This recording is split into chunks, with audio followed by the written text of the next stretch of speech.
한 주간 들려오는 핫한 소식들, 그러나 뉴스에서는 다루기 어려웠던 이야기, 여러분과 함께 허심탄회하게 이야기해보는 시간, 여의도 25시의 신날입니다. 자, 오늘도 제 곁에는 어김없이 저희 프라임경제의 훈남 기자님, 노병우 기자님께서 함께 하셨습니다. 네, 기자님 어서 오세요. 네, 안녕하세요. 프라임경제 노병우 기자입니다. 반갑습니다. 네. 기자님 혹시 쇼핑 좋아하세요? 네, 개인적으로 쇼핑 좋아하고 있습니다. 제가 이 얘기를 왜 하느냐. 자, 오늘 첫 소식이요. 호텔 신라의 사장으로 승승장구하고 있는 삼성과의 그녀 이부진 사장의 이야기를 좀 해볼까 합니다. 네. 신라 면세점이요. 처음으로 그 면세점에 명품 브랜드인 루이비통을 입점시킨 지가 2010년이죠. 네, 2010년부터 입점시켰죠. 네. 자, 그런데 이번에 놀라운 소식이 좀 들려오고 있어요. 네네. 창의국제공항에 면세 사업권을 획득했다는 이야기가 있거든요. 네, 그 신라 면세점이 이제 공개 입찰을 통해서 그 싱가포르의 창의국제공항에 있는 화장품이랑 향수의 사업권을 따냈는데요. 이게 이제 국내 기업이 해외에서 낙찰받은 면세점 사업권 중에 가장 큰 규모라고 예. 그러면은 본격적으로 입점하는 거는 우리가 언제부터라고? 본격적으로 입점이 이제 오는 10월 1일, 네. 10월 1일부터 이제 6년간의 계약으로 이제 2020년 9월 30일까지 하는데요. 그 6년 동안에도 매출액은 총 4조 원. 어마어마한 규모가 될 것으로 좀 보여지는데. 그렇죠. 창의국제공항이라고 하면요, 인천공항과 함께 매년 서비스나 영업평가에서 세계적으로 1위를 다투는 공항이기도 한데, 그러면은 다른 면세점과의 경쟁률도 좀 치열했을 것으로 예상이 되거든요. 그렇죠. 공개 입찰을 했기 때문에 네. 너도나도 이렇게 뛰어드는 상황이었을 텐데 경영 실적이 좋다 보니까 자, 이쯤에서 우리가 그러면 신라 호텔을 이 반열에 오르게 한 이부진 사장의 이야기를 안 해볼 수 없죠. 그렇죠. 많은 사람들이요, 연예인 못지않게 이부진 사장이 공식적인 자리에 뜨면은 뭐 패션부터 궁금해하지 않는 게 없어요. 네네. 리틀 이건이라는 별명이 있어요, 이부진 사장이. 그렇죠. 딸이니까 리틀 이건이겠죠. 그 얘기라기보다는 좀 강단 있고 다부진 성격 때문에 그런 별명을 얻었다고 하는데, 실제 이부진이라는 인물은 좀 어떤 성격입니까? 평소 이제 공개된 장소에 나타날 때는 옷을 수수하거나 좀 심플하게 입는 편이에요. 맞아요, 예. 맞아요. 뭐 블랙 원피스라든지 맞아. 그렇게 단색의 그런 계열로 있고, 평소 이제 사원들하고 회식을 할 때 뭐 삼겹살에 소주라든지 뭐 노래방 가서 이제 뭐 같이 흥겨운 걸 좋아한다 그러네. 예. 좀 의외인데? 근데 일할 때는 또 얄짤없다라는 소리가 그렇죠. 있거든요. 이제 공과사가 되게 확실한 걸로 유명한데, 실례로 이제 이부진 사장이 아이를 출산하고 3일 만에 바로 이제 나와갖고 뭐 저도 검토하고 이게 뭐냐 이럴 정도 이제 워커홀릭으로 유명할 정도니까 멋있다. 닮고 싶다. 닮아야 될 것 같은데 많이 부족한 것 같은데. 자, 이쯤에서 그러면 이부진 사장의 다음 행보에 대해서도 좀 궁금해져요. 네네. 이재용, 이부진 남매의 라이벌 신경전은 뭐 아는 사람들은 다 알만한 소식이기도 한데, 네. 갈등의 골이 좀 깊어지고 있다는 소문이 있어요. 사실인지는 모르겠는데 그 이건희 회장이 이래 임원들끼리 있는 사이에서 이부진이 차라리 아들이었으면 좋겠다 할 정도로 이부진에 대한 그 신뢰가 두터운 것으로 알려져 있어요. 이재용 사장 입장에서는 좀 굴욕적인 얘기가 아닐 그렇죠. 수 왜냐면 이제 없겠어요. 신라 면세점이 실적이 안 좋았을 때 이부진 사장이 맡으면서 실적도 올려놨고, 그 이후에 여러 개를 맡으면서 그 오빠인 이재용의 입지가 좀 좁다 보니까 서로 이제 더욱더 라이벌인 관계가 돼버린 거죠.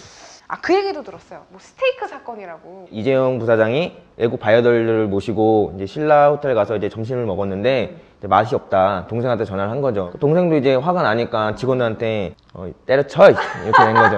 그러니까 그런 사례를 보면 이제 동생이 오빠한테 그런 라이벌적인 것을 보여주고 있다는, 이제 지기 싫어하는 모습을 비춰준 셈이죠, 그게.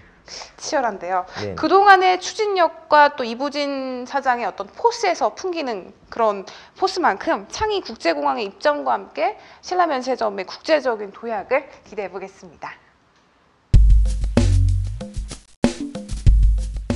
자, 이제 두 번째 주제로 좀 넘어가 볼까 합니다. 요즘 TV 프로그램이요, 19금에 대해서 굉장히 관대해졌다라는 생각이 좀 드는데요. 네, 그 종편도 생기고 공중파에서 못 다루는 걸 이제 종편에서 다루고, 특히 이제 그런 코드를 좋아하는 연예인들이 많다 보니까 되게 좀 활성화되고 있는 것 같아요. 제가 옛날에 합법적으로 음란물을 가족들 앞에서 공공연하게 봤던 게 바로 짱구는 못 말려라는 만화. 근데 그게 짱구가 음란물이라고요? 옷 이렇게 맨날 벗고 울라 고개를 돌리고 싶지가 않네 지금. 실내만 봤는데도 안 보고 싶은데 난 지금. 이 만화의 어떡하지? 가장 결정적인 순간은 짱구가 모든 논리를 다 뒤엎고 뿌리뿌리뿌리. 보지 않겠어. 이거 똑같잖아요. 뿌리뿌리. 갑자기 관자놀이가 아픈 것 같아. 그 춤을 출 텐데 어쨌든 네. 유치원생이 엉덩이 춤을 추니까 아 귀엽다 귀엽다 하는 거지 그대로 성인으로 옮겨온다면은 네. 그거는 바바리맨이죠. 그럴 수 있어요. 근데 바바리맨 얘기가 나와서 그런데 그게 잡혀가는 범죄가 그거는 당연히 잡혀가죠. 그거는 잡혀가요? 바바리맨은 이제 공연 음란죄라고 해갖고 형법에 명시되어 있고요. 사람이 많은 장소에서 이제 노출을 해서 보는 이를 하여금 이제 성적 수치심을 느끼다든지 그러면 이제 잡혀가는 거죠. 그래요? 네네. 저 여중여고 출신인데 신고할 걸 그랬나 봐요. 좋아했던 건 아니고. 노코멘트 하겠습니다. 그런데 공연 음란은 무거운 죄고요, 좀. 그렇죠. 예. 그거 말고 경범죄 중에서 과다 노출죄도 있지 않나요? 이제 노상방뇨를 내가 하고 있는데 지나간 사람이 봤어요. 근데 이제 성적 수치심이 아니라 뭐야 불쾌한 정도면 그게 이제 과다 노출 정도? 성적 수치심이냐 네. 불쾌감이냐 말듯 말듯한데. 퀴즈 하나 내드릴까요? 네. 둘 중에 하나를 우리가 고르면 되는 거 아니에요? 네. 저는 1번으로 하겠습니다. 저는 제가 1번 했으니까 2번 하세요. 싫어요. 그러면 둘 다 공연 음란죄 같은데. 정답이 뭐죠? 맞네. 내 말이 맞네. 역시 좀 어렵다. 이게 아까도 말했지만 좀 애매할 수 네. 있어요, 사실. 그 공연 음란죄 하니까요. 저는 가수 한 분이 좀 생각이 나는데요. 가수요? 킹 오브 아이돌 GD. 아, 지드래곤. 지드래곤. 제가 몇 년 전에 대학을 다닐 때 광고 수업을 들었던 적이 있는데 이 광고 수업에서 그 지드래곤의 단독 콘서트가 방영이 된 적이 있어요. 저희 네네. 수업에서. 근데 그 장면에서 여성을 이렇게 침대에 묶어두고 되게 가학과 피하게 코드가 근데 이 예로 제가 본 건데 엘리베이터 타고 가고 있는데 이제 아이고 꼬마야 귀엽다 했는데 뭘 보고 있더라고요, 스마트폰으로. 초등학생인데 그러니까 우리말로 말하면 야동인 줄 알았어요. 봤더니 이제 여자 아이돌들의 뮤직비디오더라고요. 그러니까 그렇게 오해를 살 만큼 너무 자극적인 코드들이 사실 많은 건 사실이거든요. 요즘 많아지긴 네. 했죠. 예. 저는 그 미스 A 그 봉춤 보면서 미스 A는 괜찮은데? 난 좋은데? 누구를 변호하시는 겁니까 지금? 네, 넘어가겠습니다. 어쨌든 오늘요 공연 음란죄랑 과다 노출죄를 좀 확실히 구분짓는 계기가 될 수 있을 것 같아요. 네네. 공연 음란죄는 형법에 저촉되는 걸로, 바바리맨은 앞으로 신고할 수 있는 걸로 짚고 넘어가도록 하겠습니다.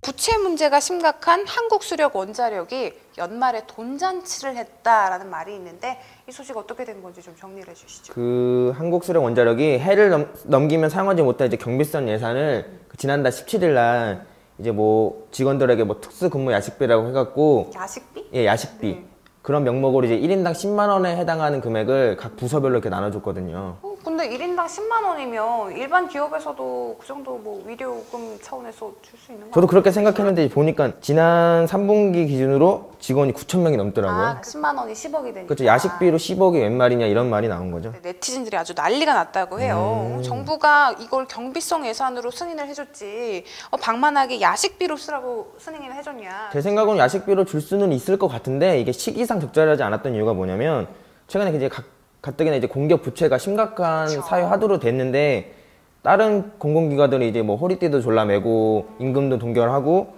뭐 성과급도 반납하는 시점에서 이제 뜬금없이 10만 원씩 나눠줘 버리니까 그런 모습들이 대조되다 보니까 오히려 사람들한테 이제 지적을 받는 것 같아요.